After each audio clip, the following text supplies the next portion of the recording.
Bonjour tout le monde, j'espère que vous allez bien et bienvenue dans une nouvelle vidéo. Et vous l'avez vu dans le titre aujourd'hui, on est sur une vidéo Book vs Movie. Et on est surtout sur la dernière vidéo Book vs Movie sur les films Harry Potter. Genre, ça y est les gars, on a terminé. J'étais trop émue quand j'ai terminé le livre. Déjà parce que bon, je suis toujours émue quand je termine quelque chose. Mais là de me dire, bah ça y est, on a fini la saga. Du coup, on a fini mes vidéos Book vs Movie sur Harry Potter. Et c'est vraiment ça qui a le plus plu, c'est ça qui m'a ramené le plus de gens cette année. Donc j'ai trop aimé faire ce format. Commençons en fait, parce qu'on a quand même pas mal de choses à dire. On pourrait penser que vu qu'il y a 2 films pour raconter un livre, il n'y a pas beaucoup de choses qui ont été mises de côté, mais en fait, si.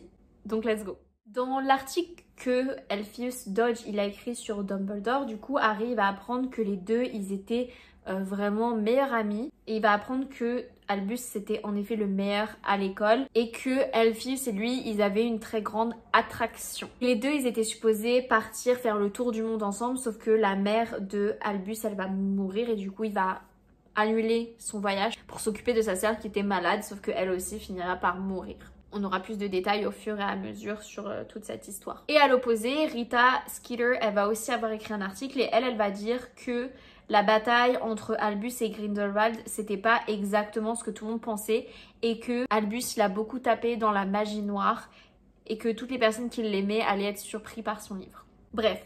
C'était un petit point sur Albus Dumbledore. Les Dursley, ils vont en effet quitter leur maison, sauf que contrairement à dans le film, en fait, ils vont être accompagnés par 2 personnes du ministère de la magie, donc Daedalus Diggle et Hestia Jones. Et Dudley, il va faire que demander, mais pourquoi Harry vient pas avec nous? Et donc, il y a cette fameuse scène qui, je sais, a été filmée, mais elle a été coupée. Vernon va lui dire, il prend trop de place, genre... il peut pas venir avec nous. Et du coup, Dudley va venir le voir, Harry, il va lui serrer la main et il va lui dire, mais moi je t'ai jamais vu comme prenant trop de place. Et du coup, Harry va lui dire, genre, tout va bien, Dudley, t'es malade. Et au final, les deux se disent au revoir, du coup, de manière amicale. Et Pétunia, en partant, elle se retourne et elle donne l'impression qu'elle veut dire quelque chose à Harry, mais au final, elle dit rien et elle s'en va. Dans le film, les Mangemorts reconnaissent Harry, dans la fameuse scène où il y a 7 Harry. Ils vont reconnaître Harry parce que c'est Hedwige qui vient le sauver. Sauf qu'en fait, dans le livre, Hedwige, elle est dans sa cage. Ce qui fait que les Mangemorts, ils savent que lui, c'est le vrai Harry. C'est parce qu'il va utiliser Expelliarmus. Et comme on le sait, c'est le sortilège préféré de Harry. Et donc Voldemort va arriver, il touchait même Harry, sauf que d'un coup, il va disparaître. Et c'est parce que Harry, il va être arrivé dans la zone protégée de la maison de Tonks. Parce que oui, contrairement à dans le film, ils vont pas directement chez les Weasley, ils vont d'abord à la maison des parents de Tonks. Et donc c'est là qu'on va rencontrer Ted et Andromeda. Et d'ailleurs, Harry, au début, quand il voit Andromeda, il a cru que c'était Bellatrix parce qu'elle se ressemblait. Bon, en même temps, c'est sa sœur, logique. Et du coup, une fois là-bas, ils vont prendre un porte au loin. Molly, elle demande à Harry qu'est-ce que le trio va faire. Mais Harry lui dit qu'il peut pas lui dire qu'il doit garder ça secret parce que Dumbledore a demandé de garder tout ça secret. Et du coup, Molly, elle est pas contente. Donc suite à ça, elle va faire en sorte que le trio ne puisse pas se parler. Genre, elle va donner des trucs à faire à Harry, des trucs à faire à Ron, des trucs à faire à Hermione pour qu'ils ne puissent pas se parler. C'est quoi ce genre de comportement? Ça les empêchera pas de partir. Hein. Bon, au final, ils réussissent à se retrouver tous les 3. Et c'est là que Hermione, elle va dire à Harry qu'elle a mis un sortilège sur ses parents pour qu'ils l'oublient, pour qu'ils ne se souviennent de rien. Et elle a fait en sorte qu'ils déménagent en Australie et que si, par miracle, elle survit à tout ça, elle ira les récupérer et elle leur redonnera leur mémoire. Et elle se met à pleurer. Et du coup, Ron, il vient et il lui fait un câlin, il regarde Harry en mode genre, pourquoi tu lui as fait parler de ça? Ensuite, Ron, il va montrer à Harry le Gaul qui est dans leur grenier. Et le Gaul, il porte les affaires de Ron et du coup, Ron, il lui explique que ils vont faire en sorte, ils vont faire croire au ministère de la magie que Ron, il est resté à la maison parce qu'il est malade. Et en effet, ils ont mis un sortilège sur le Gaul pour qu'il ait des pustules partout. Du coup, on reconnaît pas son visage. Et donc le but c'est que le ministère de la magie, que le monde ne sache pas que Ron il est parti en mission avec Harry, parce que sinon ce serait un peu suspicious.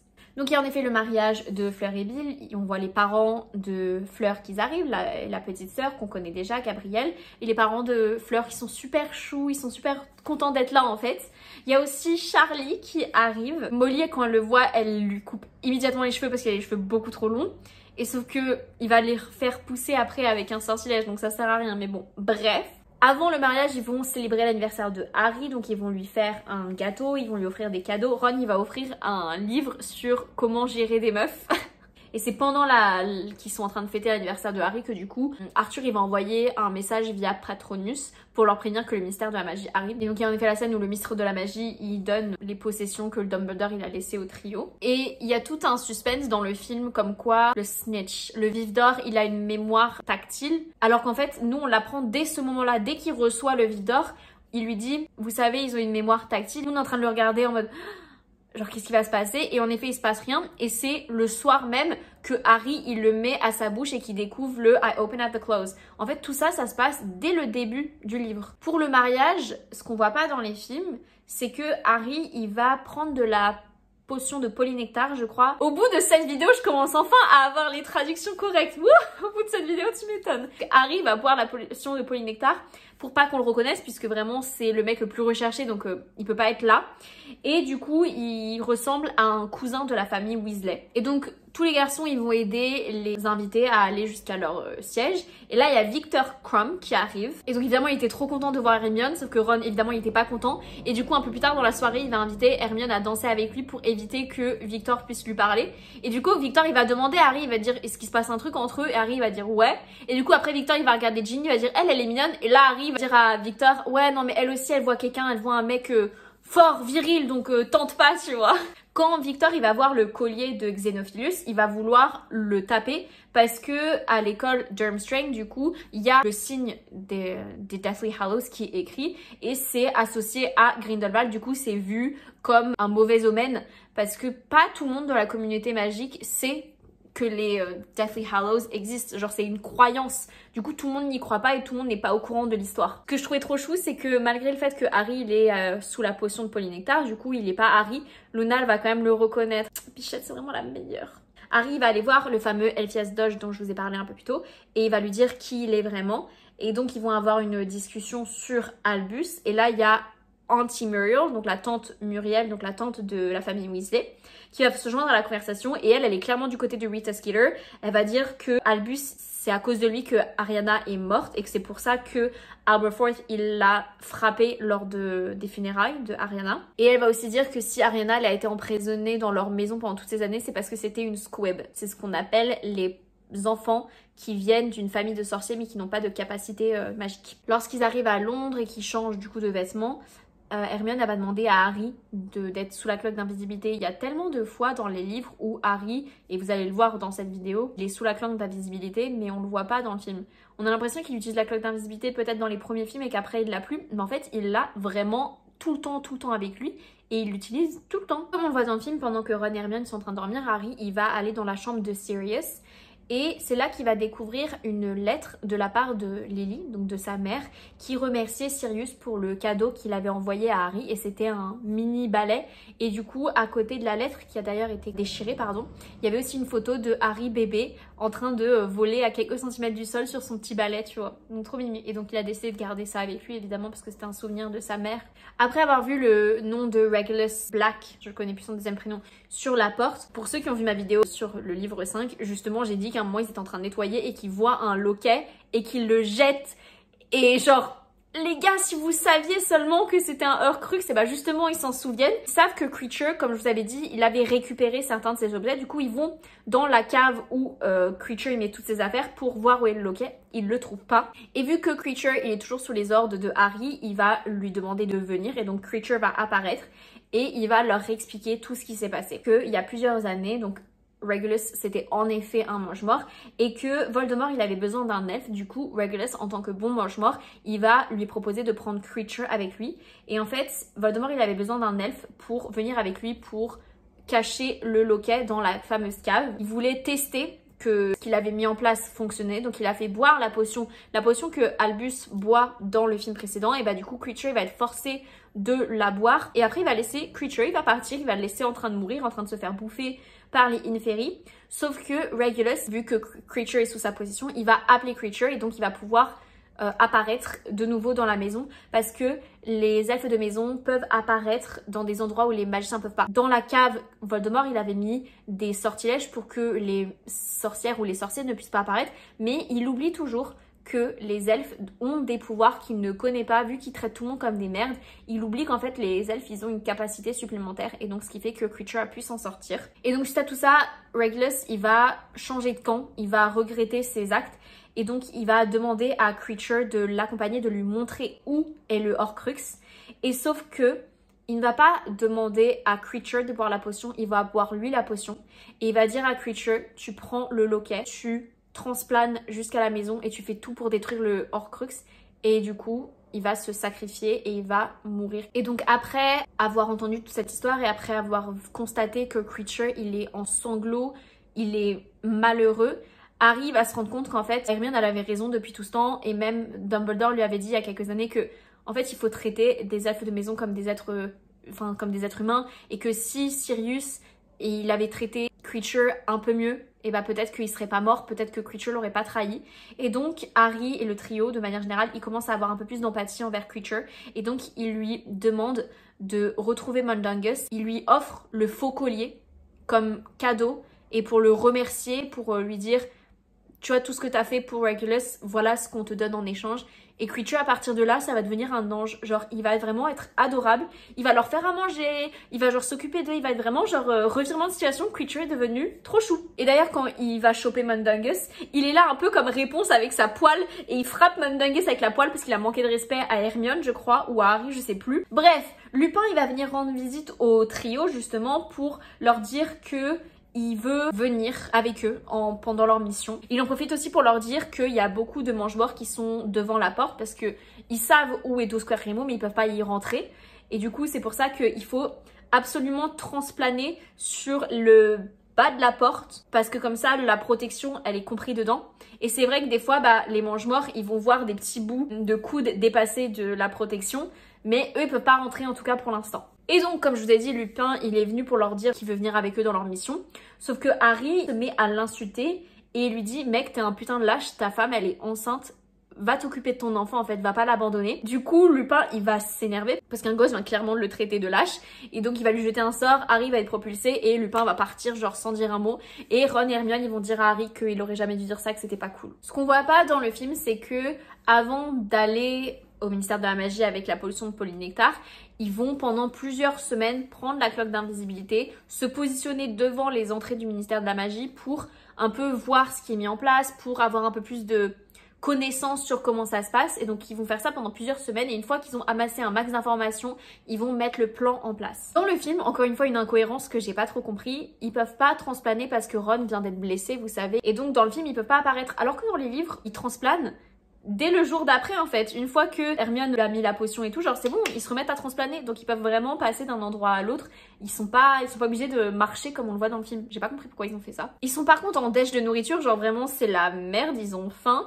Et du coup, Harry, il va prendre sa cloque d'invisibilité pour aller voler de la nourriture dans un supermarché. Sauf que quand il va arriver dans cette ville, il va ressentir un froid incroyable et un désespoir. Et en fait, il y a les Démentors qui étaient là. Il n'était pas dans la capacité de faire un Patronus parce qu'il portait le loquet. Ron, il va faire que insister pour que le trio, ils arrêtent d'utiliser le nom de Voldemort. Et en fait, ça va être très important pour plus tard. Un soir, ils vont être du coup dans leur tente, protégés par un sortilège, du coup personne ne les voit. Et ils vont entendre un groupe de personnes et donc ils vont utiliser les oreilles extensibles des jumeaux Weasley. Et donc là, ils vont se rendre compte qu'il y a Griphook, qui est le fameux gobelin on voit dans le film, Gornock, un autre gobelin, Ted, du coup Ted Tonks, Dirk et Dean Thomas, le fameux Dean Thomas de Gryffondor qui lui aussi en cavale. Et donc c'est en écoutant leur conversation qu'ils apprennent que Ginny, Neville et Luna ils ont volé l'épée dans le bureau de Snape, l'épée de Gryffondor, mais qu'ils ont été capturés et qu'on les a punis en les envoyant dans la forêt pour être avec Hagrid. Quand tu sais la fin, c'est là que tu te rends compte qu'en fait Snape il essayait du mieux qu'il pouvait de pas les punir gravement parce que les envoyer dans la forêt avec Hagrid c'est limite un plaisir, tu vois, Hagrid c'est leur pote, tu vois. Et du coup c'est là qu'ils vont apprendre que l'épée qui était dans le bureau de Snape c'était une fausse. Et pour confirmer tout ce qu'ils viennent d'entendre, ils vont utiliser le tableau de Phineas Black qu'ils ont volé dans Grimmauld Place. Ils ont pris le tableau de Phineas Black qui a aussi un tableau dans le bureau du directeur de Poudlard, donc là c'est le bureau de Snape. Et donc Hermione elle va prendre le tableau pour appeler Phineas et elle va lui mettre un sortilège sur les yeux pour pas qu'il voit où est-ce qu'ils sont, mais il peut quand même parler avec eux. Et donc elle va lui demander de confirmer tout ce qu'ils viennent viennent d'entendre et il va dire que c'est en effet le cas. Il va essayer de leur demander où est-ce que vous êtes, mais bah Hermione elle est pas con, elle va pas lui dire. Un peu plus tard quand Ron s'en va, Hermione elle va pratiquement pas parler avec Harry et elle va passer son temps à pleurer et du coup il n'y a pas la scène où ils dansent, genre ça c'est vraiment que dans le film. Et de temps en temps ils vont ressortir le tableau de finesse pour parler avec lui, pour leur tenir compagnie et aussi pour avoir des nouvelles de ce qui se passe à Poudlard. Pareil, on ne voit pas dans le film, mais quand ils vont à Godric's Hollow, ils ont pris de la potion de polynectar, donc ils ne sont pas Hermione et Harry. Ils sont aussi sous la cloque d'invisibilité. Et Bathilda Bagshot, elle va les voir, genre clairement elle leur fait signe, genre en mode venez avec moi, alors qu'ils sont supposés être sur la cloque d'invisibilité, elle est supposée pas les voir, tu vois. C'était un indice pour montrer que bah c'était Nagini parce qu'elle ressentait la présence de Harry. Et c'est vrai que dans le film, je sais pas vous, mais moi je pensais qu'elle avait pris une potion de polynectar, je suppose, et qu'elle s'était transformée en Bathilda. Alors qu'en vrai c'est pas logique, mais mon cerveau avait pensé ça, alors que dans le livre c'est clairement expliqué que Nagini était à l'intérieur du corps mort. Genre vraiment à l'intérieur. Nagini va attaquer Harry, elle va sortir du cou de Bathilda, genre...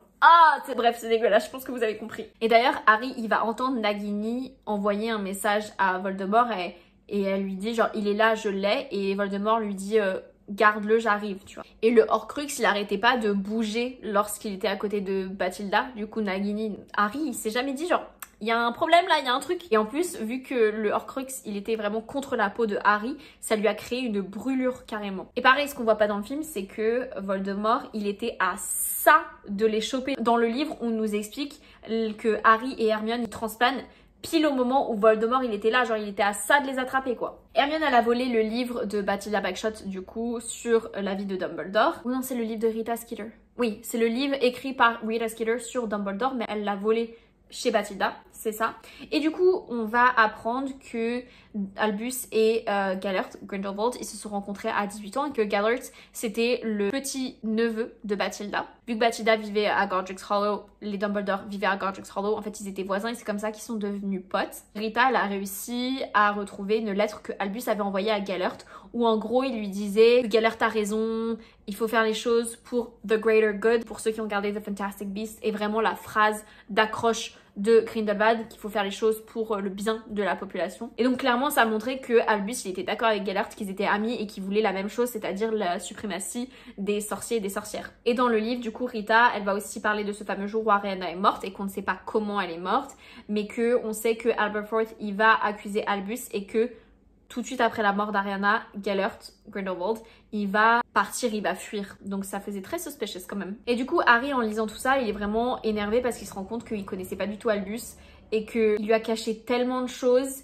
et qu'il lui a donné tellement peu d'informations pour la mission qu'il lui a donnée. Dude, I agree. Enfin, moi, c'est pour ça que j'aime pas Dumbledore, Albus Dumbledore. C'est parce que il fait que mentir et il donne jamais toutes les informations. Donc, je suis contente que Harry s'en rende compte en fait. Et c'est vrai que ça, on le voit pas trop dans le film. Je trouve pas que Harry remette beaucoup en question Dumbledore et que il soit énervé contre lui. Genre, il y a pas du tout cet aspect de putain, j'avais confiance à cet homme pendant 7 années et au final, je me rends compte que bah, il m'a beaucoup menti. Par la suite, Hermione et Harry vont tous les deux souvent entendre du bruit. Ils vont constamment changer de place parce qu'ils ont l'impression d'être suivis. Et en fait, il s'avère que c'était Ron qui essayait de les trouver. Vu qu'ils avaient mis un sortilège, Ron, il sentait qu'ils étaient là, puisqu'il y a le déluminateur qui lui disait qu'ils étaient là. Mais vu qu'ils avaient mis un sortilège, ils étaient invisibles, donc ils pouvaient pas les trouver. Donc tous les bruits qu'ils entendaient, Harry et Hermione, c'était en fait Ron qui les cherchait. Donc après, en effet, il y a toutes les scènes où Ron, il trouve Harry dans l'eau, ils détruisent les Horcrux. D'ailleurs, après avoir détruit les Horcrux, Ron, il va se mettre à pleurer. Et du coup, Harry, il va lui mettre un bras, il va lui faire un genre de câlin, il va lui dire...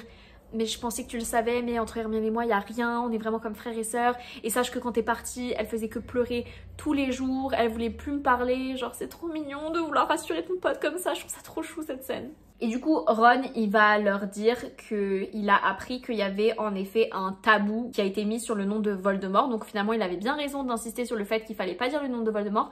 Et c'est comme ça qu'ils ont réussi à le retrouver au tout début du film, au tout début du livre aussi. C'est parce qu'en fait, quand ils prononcent le nom de Voldemort, les mange-morts peuvent retrouver immédiatement les personnes. Et donc, il leur dit, donc fermez votre gueule et ne prononcez pas le nom de Voldemort, ok? Et donc, il leur explique qu'il est en effet pas retourné chez lui parce qu'il voulait pas se faire juger par sa famille et qu'en fait, il est allé voir Bill et Fleur parce qu'ils sont plus compréhensifs.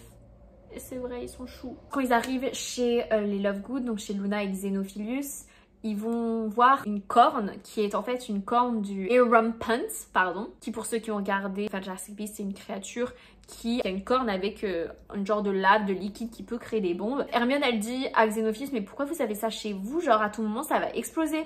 Et le mec il dit mais non non c'est pas une corne de Erumpent, c'est une corne de Crumple Horse Snorkack. Mais non en fait Xéno je t'adore mais c'est vraiment une corne de Erumpent tu vois donc c'est quand même dangereux. Et les deux un peu comme Luna et Hermione, et bah là Hermione se prend la tête avec Xéno parce que Hermione elle est toujours aussi fermée d'esprit et qu'elle croit pas en les choses qui sont pas prouvées.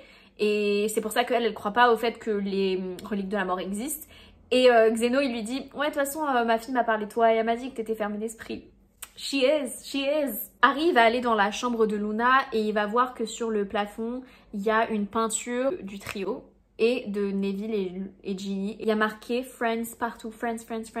Genre, c'est trop mignon. Et c'est là qu'il se dit « Putain, elle est vraiment adorable, Luna. » Oui, elle est vraiment adorable. Et il se rend compte aussi qu'il y a de la poussière partout. Et du coup, il se dit, mais attends, je croyais que Luna était là, donc pourquoi il y a de la poussière partout? Et c'est là qu'il se rend compte que du coup, Luna n'était jamais là.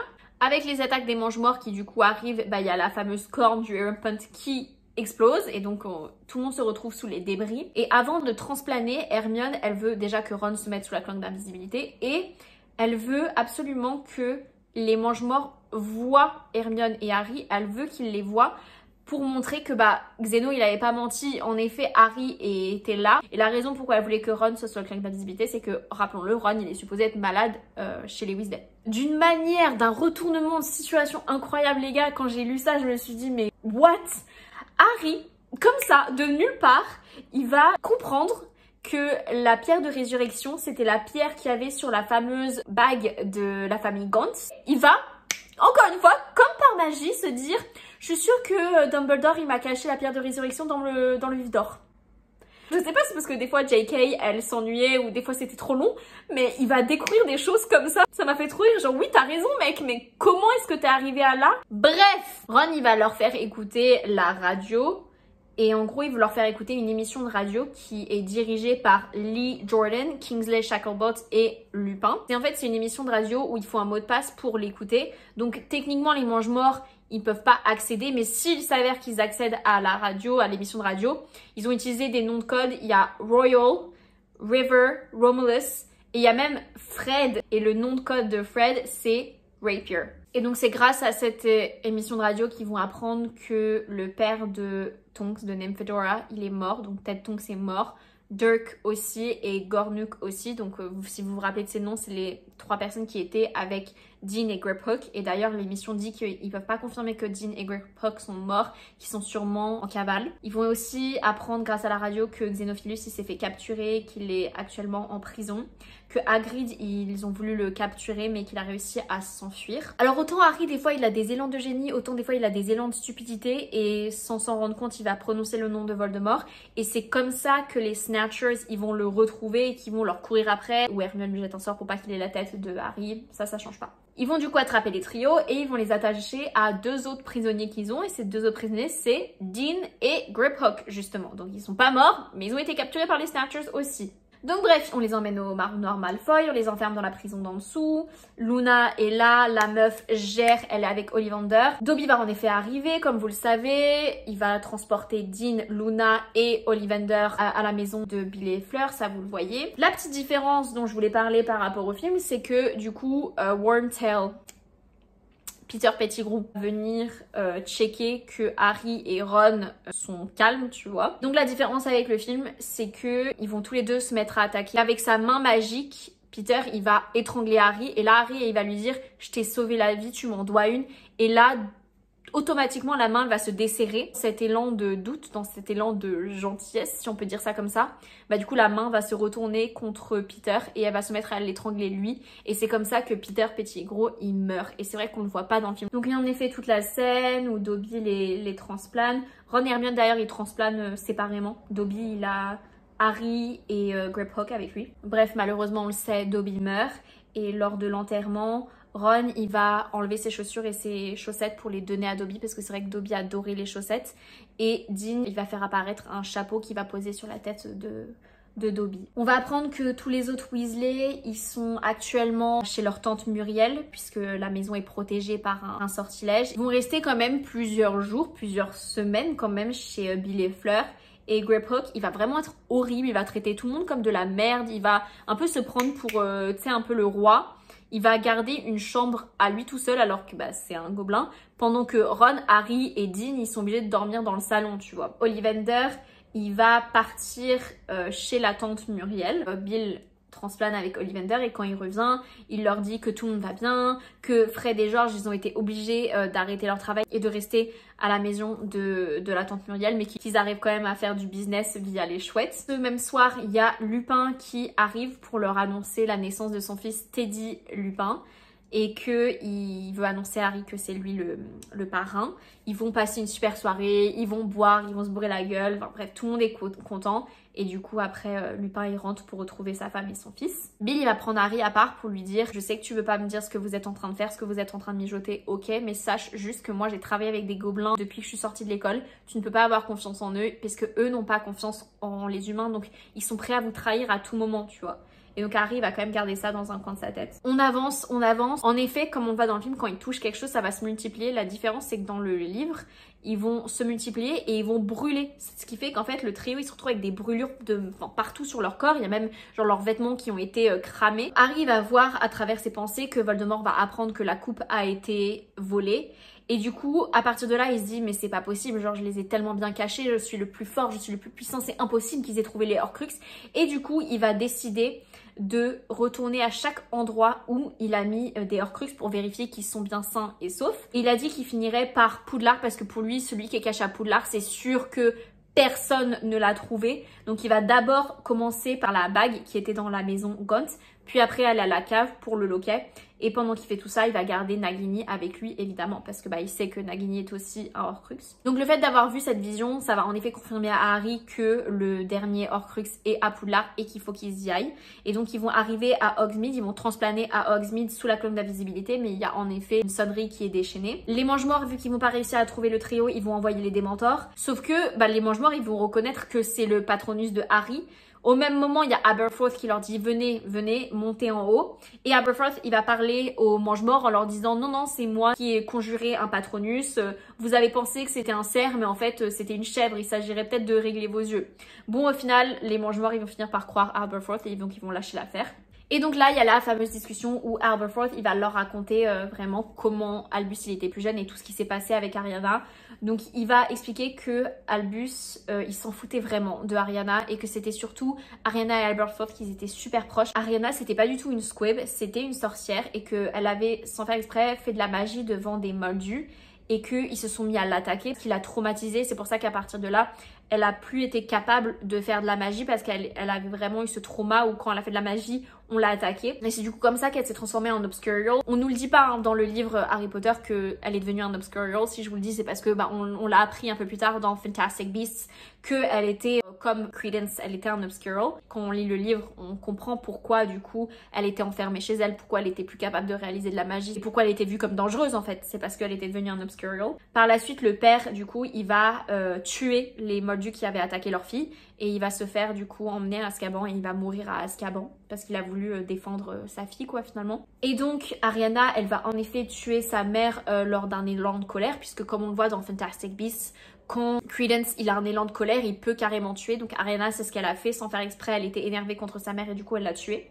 Albus, il va en effet du coup annuler ses plans de partir à l'étranger avec Alpheus pour venir s'occuper de sa petite sœur.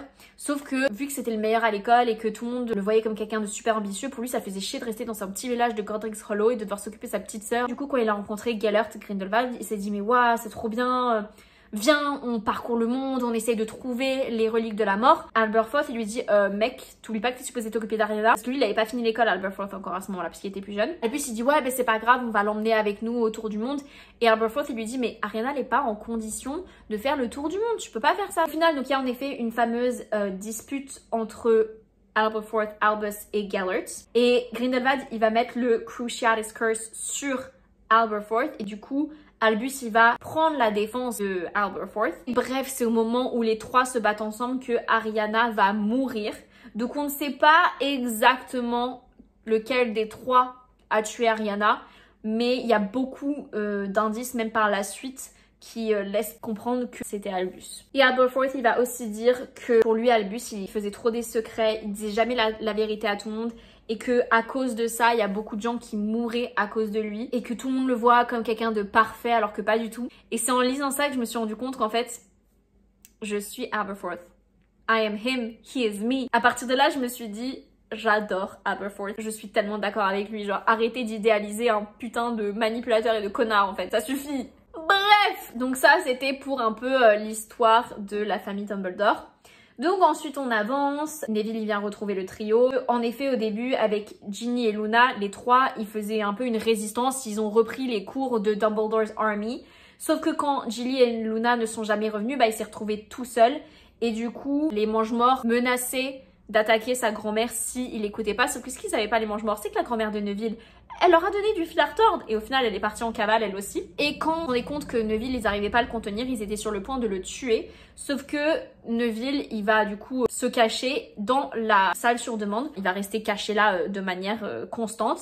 Et c'est Aberforth qui va lui envoyer de la nourriture via le tunnel, parce que le tunnel n'existait pas. C'est vraiment la salle sur demande qui a créé cette connexion entre Hogshead et la salle sur demande. Une fois que le trio arrive dans là où se trouve tout le monde, il y a Luna et il y a Dean qui arrivent, puisque Neville, il s'est servi des fameuses pièces qui ont été utilisées dans le livre 5, dans Dumbledore's Army, pour communiquer. Vraiment, il faut que vous ayez vu toutes mes vidéos pour comprendre, parce que je fais toujours des références. Donc bref, il s'est servi de ces fameuses pièces de Dumbledore's Army pour communiquer avec les anciens participants. Et donc c'est comme ça que Luna et Dean, ils ont été informés, et du coup, c'est pour ça qu'ils sont arrivés. Ginny, Fred, George, Lee Jordan, eux aussi, ils ont été informés. Bref, au début, Harry, il veut pas dire aux autres élèves pourquoi il est là, parce que, bah, encore une fois, Dumbledore lui a dit, il faut que tu gardes ça un secret. Donc Harry s'est dit, je peux pas en parler aux autres. Et c'est là que Ron et Hermione, ils lui disent, mec, t'es pas obligé de faire comme Dumbledore, t'es pas obligé de garder tout un secret. Demande de l'aide aux gens. Et donc c'est là que Cho Chang, elle lui dit, bah, viens avec moi, on va aller dans la chambre des serres d'aigle pour que tu puisses voir à quoi ressemble le diadème, parce que dans la chambre des serres d'aigle, il y a une statue de Rowena Ravenclaw avec le diadème. Et ce que Ginny, quand elle entend que Cho, elle veut accompagner Harry, elle lui dit non, non, non, Luna va aller avec toi. Et donc ils vont tous les deux, Luna et Harry, aller sous la cloque d'invisibilité pour aller jusque la chambre des serres d'aigle. Et pour entrer dans la common room, il faut répondre à une énigme, évidemment, puisque les serres d'aigle, ce sont les gens intelligents. L'énigme, c'était qu'est-ce qui vient en premier, le feu ou le phénix? Et Luna, elle va regarder Harry, elle va dire, tu connais la réponse? Et Harry, elle a dit, non, on n'a pas le temps, réponds. Et du coup, Luna, elle va dire, ok, bon, bah, pour moi, un cercle n'a pas de début ni de fin. C'était en effet la bonne réponse. Et donc, Harry, il va sortir de la cloque d'invisibilité pour regarder le diadème de plus près. Et c'est là qu'il va se rendre compte que Alecto Carrow était là. Oui, parce qu'il y a Alecto et Amicus, et je sais plus laquelle est la femme et laquelle est l'homme, mais je crois qu'Alecto c'est la femme. Donc bref, elle va jeter un sort à Harry. Sauf que Luna, vu qu'elle était encore sous la cloque d'invisibilité, elle va jeter un sort à Alecto, donc elle va se retrouver paralysée. De l'autre côté de la porte, il y a Amicus qui veut rentrer, sauf que bah lui, il connaît pas la réponse à l'énigme, donc il peut pas rentrer. Au final, McGonagall, elle va faire rentrer Amicus. Et Amicus, il va être en mode, mais Harry Potter, il est là, il faut qu'on le capture. Et du coup, McGonagall, elle va lui dire, bah non. Et Amicus va cracher à la gueule de McGonagall. Du coup, Harry, il va pétrifier Amicus parce qu'il a manqué de respect à McGonagall. Bref, McGonagall va prendre la baguette magique des deux, de Alecto et Amicus, et elle va les suspendre en l'air en les collant l'un à l'autre. Ensuite, McGonagall va envoyer un message aux autres profs via un Patronus. Il y a Snape qui arrive et du coup, il y a la fameuse bataille entre McGonagall et Snape. Et il y a aussi Professor Sprout, Flitwick et Slughorn qui arrivent et qui se battent avec elle. Mais ça se passe pas devant tous les autres élèves. Quand ils retournent sur la salle sur demande, il y a en effet tout l'ordre du Phénix qui sont arrivés. Donc il y a Mr. et Mrs. Weasley. Il y a Percy aussi qui apparaît. Percy qui dit du coup à sa famille, je suis désolée, je suis un gros con. Je voulais partir du ministère de la magie, mais vu que il est surveillé, je devais faire ça en temps et en heure, je devais faire attention. Mais je suis vraiment désolée de mon comportement, j'ai été un gros con. Molly va pleurer, elle va lui faire un câlin. Arthur va lui faire un câlin, genre il est pardonné. Même Fred et George, ils vont faire une blague et il est pardonné. Moi ça m'émeut cette scène parce que genre j'aime trop quand il y a une réconciliation entre la famille, genre oh, trop mignon. Au final, tout le monde part pour commencer à se préparer, pour commencer à se battre. Sauf que monsieur et madame Weasley, ils disent à Ginny, non mais toi t'es mineur, donc tu vas rester caché dans la salle sur demande, tu vas rester protégée. Genre c'est hors de question que t'ailles te battre. Donc elle est forcée de rester dans la salle sur demande. Parce qu'en gros, tous les élèves mineurs vont être amenés dans la salle sur demande pour passer à travers le tunnel et pour arriver du coup dans Hogshead pour ensuite transplaner et se mettre en sécurité. Toutes les personnes majeures qui veulent rester, ils peuvent rester pour se battre. S'ils veulent partir, ils peuvent. Il y a toujours la possibilité de partir. Harry va en effet réussir à trouver The Grey Lady grâce à Nearly Headless Nick d'ailleurs, qui va lui dire où est-ce qu'elle se trouve. Et donc, on va avoir un peu d'historique aussi sur ce fameux diadème qui était le diadème de Rowena Ravenclaw. Il y avait des rumeurs comme quoi ce diadème, lorsqu'il était porté, il pouvait te donner de la sagesse et de la connaissance. Et donc, beaucoup de gens le voulaient, ce diadème. The Grey Lady, qui est la fille de Rowena, elle avait volé le diadème de sa mère. Et du coup, Rowena, elle avait envoyé Baron pour récupérer sa fille parce qu'elle était mourante. Et sauf que, sans faire exprès, le Baron, il va pas capturer The Grey Lady, il va la tuer. Et en se rendant compte qu'il l'a tuée, il va se tuer en retour. Et donc, ce fameux Baron, c'est le Bloody Baron. Donc, le diadème est resté à jamais en Albanie, là où était The Grey Lady avant de mourir. Sauf que Tom, du coup, vu qu'il voulait absolument faire un Horcrux, quelque chose de serre d'aigle, il va aller parler à Helena, donc The Grey Lady, pour lui demander où était le diadème. Donc c'est lorsqu'il était en cavale, vous savez, quand il venait juste d'attaquer Harry et qu'il va se retrouver à moitié mort, il va fuir en Albanie, vous savez, là où il a retrouvé Quirrell. Et donc c'est là qu'il va trouver le diadème et qu'il va le transformer en Horcrux. Et que par la suite, comme je l'ai expliqué dans la vidéo précédente, lorsqu'il était adulte, retourner à Poudlard pour demander à Dumbledore d'avoir un travail. Dumbledore va lui dire « Mec, tu sais très bien que tu veux pas de travail, qu'est-ce que tu fais là ?» Et ben il s'avère qu'il était revenu pour cacher le fameux diadème dans la salle sur demande. Il était persuadé qu'il était le seul à savoir l'existence de la salle sur demande. Le mec est tellement mégalo qu'il pensait qu'il était le seul. Mais pas du tout. Harry, du coup, il se souvient qu'il avait vu ce fameux diadème dans le livre précédent, donc l'année dernière. Et donc, il va aller dans la salle sur demande, il va demander à Ginny de sortir parce que la salle de sur demande ne peut pas se transformer tant qu'il y a des personnes à l'intérieur. Donc, il va dire à Ginny, sors, mais après tu re-rentreras. Et petit aparté, il y a un moment où Ron, il est en train de se dire, faudrait peut-être qu'on aille libérer les elfes de maison parce que là, ils vont être pris dans une bagarre et c'est pas leur choix. Et là, Hermione, quand elle va entendre ça, c'est là qu'elle va embrasser Ron pour la première fois parce qu'elle se dit... Il est intéressé par la défense des elfes, ça veut dire que tout ce que j'ai fait depuis des années, genre il a écouté. Et donc c'est là qu'ils font leur premier baiser. Et Harry il est en mode genre, les gars vous pensez vraiment que c'est le moment? Genre on a autre chose à faire en fait. Et donc il s'était en train de s'envoler sur les balais, comme on voit dans le film. Et c'est au dernier moment que Harry il voit le diadème, genre il était sur le point d'abandonner. Et là il le voit, donc il redescend pour le récupérer. Et sauf qu'il s'avère qu'en fait tout ça, ça servait à rien parce que le diadème était tout brûlé et il avait déjà été détruit par le feu. En fait, le feu dragon, le feu magique qu'avait conjuré Crabbe, c'était un feu qui était tellement puissant qu'il était capable de détruire un Horcrux. Donc en fait, même s'il n'avait pas récupéré le diadème et qu'il était resté brûlé, il aurait été détruit quoi qu'il arrive. Donc bon, ça fait un Horcrux en moins, écoute. Et donc en sortant de la salle sur demande, il voit que Fred et Percy sont juste là et qu'ils sont en train de se faire attaquer par des mange-morts. Puis il y a une explosion énorme et donc là, Harry entend un cri et il y a Percy qui est en train de pleurer. Lui et Ron sont à côté du corps de Fred qui est du coup mort. Ça me rend triste. Bref, alors qu'on le sait très bien que Fred meurt, pourquoi est-ce que je suis émue? C'est fou d'être émue comme ça là. Ressaisis-toi Alexia. Bref, il y a des débris partout donc... Ils disent à Percy, mec, faut qu'on parte. Et Percy, il refuse de quitter le corps de son frère. Donc, ils vont prendre le corps de Fred et ils vont le mettre dans un coin pour qu'il soit protégé. Harry, il va voir une vision de Voldemort qui est dans le Shrieking Shack. Ils vont prendre la cloque d'invisibilité et ils vont se rendre au Shrieking Shack. Nagini, elle est dans une sphère magique. Donc, elle est protégée. En allant vers le Shrieking Shack, ils vont voir... Draco en train de se faire attaquer par des mange-morts et du coup Harry va leur jeter un sort et Ron il lui dit mec c'est la deuxième fois que tu lui sauves la vie, genre là faut arrêter en fait. Ils vont aussi voir Hagrid se faire emmener par un groupe d'araignées et Harry il voulait aller le sauver sauf que bah il a pas pu. Il y a aussi plein de Démentors qui viennent après eux et contrairement dans le film c'est pas Aberforth qui jette un Patronus, c'est Luna, Ernie Macmillan et Seamus Finnegan. Bref donc ils arrivent au Shrieking Shack, ils voient la fameuse scène où Snape se fait tuer. Harry va du coup voir les souvenirs. La différence c'est qu'on voit déjà vraiment année après année que Lily et Snape sont quand même potes mais qu'elle n'arrête pas de lui répéter je comprends pas comment tu peux être amie avec ces gens là qui sont clairement des mange-morts et qui font de la magie noire sur d'autres personnes, genre je comprends pas comment tu peux être à la fois mon ami et à la fois ami avec des gens comme ça. Donc il y a la fameuse scène où James il attaque Snape, il va appeler Lily Mad Blood, je sais pas comment on dit en... sang de bourbe.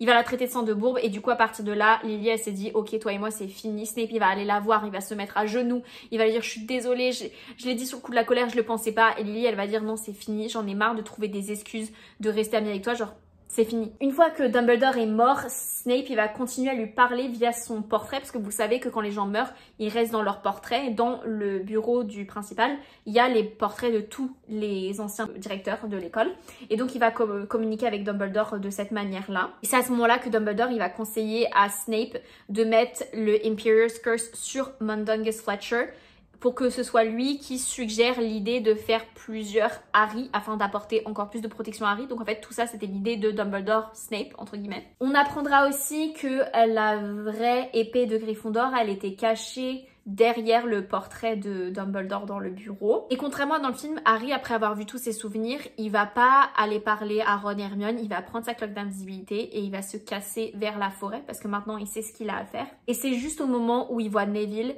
qui se dit, au cas où, juste sache qu'il faut que tu tues le serpent. Il s'est dit, s'il m'arrive quelque chose, il faut qu'il y ait une personne en plus qui soit au courant. Il peut pas y avoir juste Hermione et Ron, on sait jamais. Il voulait qu'il y ait une troisième personne qui soit au courant. Et donc il y a toute la scène où il se fait tuer, et donc la scène où il est dans l'au-delà avec Dumbledore. Et donc Dumbledore il va en effet confirmer tout ce que Aberforth lui a dit, que c'est vrai qu'il était ami avec Grindelwald et qu'ils étaient très proches. Mais il va aussi dire que quand Voldemort il est allé voir Grindelwald pour savoir où était la baguette de Suro. Dans les films, quand Voldemort va voir Grindelwald lui dit « Ouais, la baguette elle est avec Albus Dumbledore ». Alors que dans les livres, justement, il lui dit pas, il veut protéger Dumbledore jusqu'à la fin. Il refuse de dire à Voldemort où se trouve la baguette de Suro et du coup, il meurt en protégeant Dumbledore. Et donc Dumbledore, il disait, en parlant à Harry, je pense que c'était sa manière à lui de se repentir de ce qu'il a fait en fait et ça montre qu'au final, ils s'aimaient quand même tous les deux parce que même jusqu'à la fin, il a voulu protéger Albus. Et je trouvais ça beau et du coup, trop dommage qu'ils aient pas mis ça dans le film parce que ça enlève vraiment toute l'arc de Gellert. Donc, il y a en effet la fameuse scène où Voldemort, il leur montre Harry est mort, venez me rejoindre, il y a Neville qui approche. Sauf que contrairement à dans les films, quand Neville approche, Voldemort il dit « Ah, toi t'es un sang pur, on a besoin de quelqu'un comme toi ». Genre il se moque pas de Neville. Au final Neville il refuse. Voldemort va lui jeter un sort qui fait qu'il a plus la baguette. Il va faire apparaître le Choixpeau qu'il va mettre sur la tête de Neville et il va enflammer le Choixpeau. Sauf qu'au même moment, il y a Grawp qui arrive. Il y a une ruée de centaures qui arrive. Les mange-morts ils sont en train de fuir. Et du coup c'est le parfait moment pour Harry qui est supposé être mort. Il prend sa cloque d'invisibilité, vraiment la cloque d'invisibilité est partout, et il se met sur la cloque d'invisibilité. Et au même moment, du coup, Neville, il enlève le chapeau qui est en feu et il sort la fameuse épée. Et du coup, c'est là qu'il va tuer Neville. Au même moment, Voldemort il est en train de se rendre compte que Harry a disparu. Donc Harry reste encore sur la cloque d'invisibilité, vraiment. Il va rester sur la cloque d'invisibilité très longtemps. Vu qu'il y a l'arrivée des géants et des centaures, tout le monde est poussé à l'intérieur du château. On va aussi voir que Charlie est là et qu'il est en train de se battre. Il y a aussi tous les elfes de maison qui sont menés par Creature. Genre Creature est là en mode genre venez on se bat pour mon maître Régulus. Ça aussi je trouve ça trop mignon. La rédemption de Creature, je trouve qu'elle est trop belle. Et bref, et donc tout le monde se met à attaquer. Luna, Ginny et Hermione, elles sont en train de se battre avec Bellatrix, mais du coup Molly prend le dessus. Elle finit par tuer Bellatrix, comme on le sait. McGonagall, Kingsley et Slughorn, ils sont en train de se battre avec Voldemort, sauf que quand Voldemort voit que Bellatrix, elle s'est fait tuer, il les genre dégage en un seul coup, tellement il est énervé. Et donc c'est à ce moment-là que Harry, il décide de sortir de sa cloque d'invisibilité et il dit aux gens... Voldemort est à moi, genre ne m'aidez pas. Et les deux ils vont parler pendant 1 heure. Je dis ça comme ça, c'est pas 1 heure, mais vraiment ils vont faire que parler. Genre au lieu de s'attaquer, ils sont là, ils sont en train de tourner en rond. Donc ils vont enfin décider de s'attaquer. Et en gros, vu que la baguette de Suro, elle appartenait à Harry, la baguette refusait d'attaquer Harry puisque Harry était le maître de la baguette. Donc là, en effet, Voldemort va mourir puisque son propre sortilège s'est retourné contre lui et il va mourir comme un humain. Donc il n'y a pas du tout cette scène qu'on voit dans le film où c'est un peu de la poussière comme Thanos quoi. Genre non, vraiment il va mourir comme un humain pour montrer que après tout ce qu'il a essayé de faire, il n'était pas immortel. Bref, ils vont bouger son corps, ils vont le dégager. Et ils vont du coup faire un repas, ils vont tous manger ensemble. D'ailleurs les Malfoy sont là, genre ils sont un peu en mode genre est-ce qu'on a le droit d'être là, mais ils restent là quand même. Du coup Luna elle va venir parler à Harry, elle va lui dire après tout ce qui t'est arrivé, je pense que t'as peut-être envie d'être seule. Si tu veux, je vais créer une distraction pour que tu t'échappes et que tu te mettes tout un cloque d'invisibilité. Donc elle va dire à tout le monde « Oh regardez !» Et du coup tout le monde va regarder, Harry va mettre sa cloque d'invisibilité et il va partir, il va chercher Ron et Hermione pour qu'ils aillent parler ensemble. Et ils vont du coup dans le bureau de Dumbledore. Du coup là il va s'adresser au tableau de Dumbledore et il va lui dire « Ce qui était caché dans le vif d'or, je l'ai perdu dans la forêt et je compte pas aller le rechercher. » Ignotus, en parlant de la cloque d'invisibilité, il a dit « Je veux le garder. Je pense que c'est ok. » Dumbledore lui dit « Oui, elle t'appartient. De toute façon, elle est à ta famille. » Et ça, en montrant la baguette, je vais la remettre là où elle doit être, c'est-à-dire dans le cercueil avec Albus. Il va juste utiliser la baguette pour réparer sa baguette, la baguette qu'il avait depuis qu'il avait 11 ans. Il va dire, une fois que je serai mort, si je meurs de manière sereine, la baguette de Suro, elle n'appartiendra plus à personne et donc ce sera fini quoi. Contrairement au film, il va pas la casser. C'était beaucoup plus poétique, on va dire. Pour finir, une petite aparté sur la suite en fait, sur les 19 ans après. On va voir du coup les enfants, comme on le voit dans le film, sauf qu'on voit un peu plus la personnalité des enfants. James, il a vraiment la personnalité du père de Harry. On va aussi apprendre que Ron, il a passé le permis de conduire des Moldus et que Hermione, elle était inquiète qu'il le passe parce qu'elle s'est dit non mais c'est sûr qu'il va mettre un sortilège sur le moniteur pour passer. Il s'avère qu'il l'a fait, en effet. Mais bon bref, ça Hermione, elle est pas au courant. On voit que Ron, il arrête pas de faire des blagues et qu'il dit à sa fille, si t'es pas dans les Gryffondors, tu seras enlevé de mon testament. Quand les enfants se disent, ah pourquoi tout le monde nous regarde, Ron il dit, ouais c'est parce que je suis célèbre en fait. Bref, vraiment trop drôle. Je trouve que c'était aussi une bonne manière de conclure cette vidéo, puisque je suis actuellement en train de lire The Cursed Child et je sais que beaucoup de fans de Harry Potter n'incluent pas The Cursed Child dans la franchise. Moi oui, ça se voit que c'est pas écrit de la même manière, de toute façon c'est une pièce de théâtre. Mais je voulais vous demander du coup, est-ce que vous voulez que je fasse une vidéo sur The Cursed Child? Ce sera pas un book versus movie parce que y a pas de film qui a été fait pour l'instant sur The Cursed Child, il y a juste une pièce de théâtre que malheureusement j'ai pas encore vue. Dites-moi dans les commentaires si c'est une vidéo qui vous intéresserait ou en gros je vous ferai un résumé de l'histoire de Cursed Child pour vous dire ce qui se passe et pour vous raconter un peu l'évolution du trio puisque ils sont plus vieux et donc on les voit en tant que parents, on les voit galérer, on voit leur relation avec Draco Malfoy, on voit la relation des enfants entre eux, il y a beaucoup de retournements de situation aussi, il y a toute une histoire principale qui est quand même assez intéressante. Bref, donc si c'est quelque chose que vous voulez, j'ai déjà commencé à faire des notes, donc suffit que vous me disiez si vous voulez qu'elle sorte. J'espère que toute cette saga vous a plu. Si vous voulez vous refaire les vidéos, si vous les avez pas toutes vues, il y a le lien dans ma description de la playlist Book vs Movie. Il va falloir trouver d'autres séries de livres. Si vous avez des idées de livres que vous aimeriez que je lise et que je fasse des Book vs Movie ou Book vs Series, ça peut être aussi des livres versus les séries, hein, comme par exemple Bridgerton ou Game of Thrones, c'est possible aussi. Bref, dites-moi si vous avez des idées, je suis preneuse parce que j'adore lire et j'adore me plonger dans un univers, ça me fait du bien, ça me fait couper un peu de mon monde. Donc ouais, n'hésitez pas à faire des propositions. Et puis vu que cette vidéo est déjà assez longue, je vous remercie de m'avoir suivi pour ceux qui m'ont suivi depuis ma première vidéo Book vs Movie jusqu'ici. Merci beaucoup, si vous n'êtes pas abonné s'il vous plaît, faites-le parce que ça me demande énormément de travail ce genre de vidéo. Et puis ne serait-ce que pour me soutenir. Et puis moi je vous dis du coup à la semaine prochaine pour une nouvelle vidéo. Bye!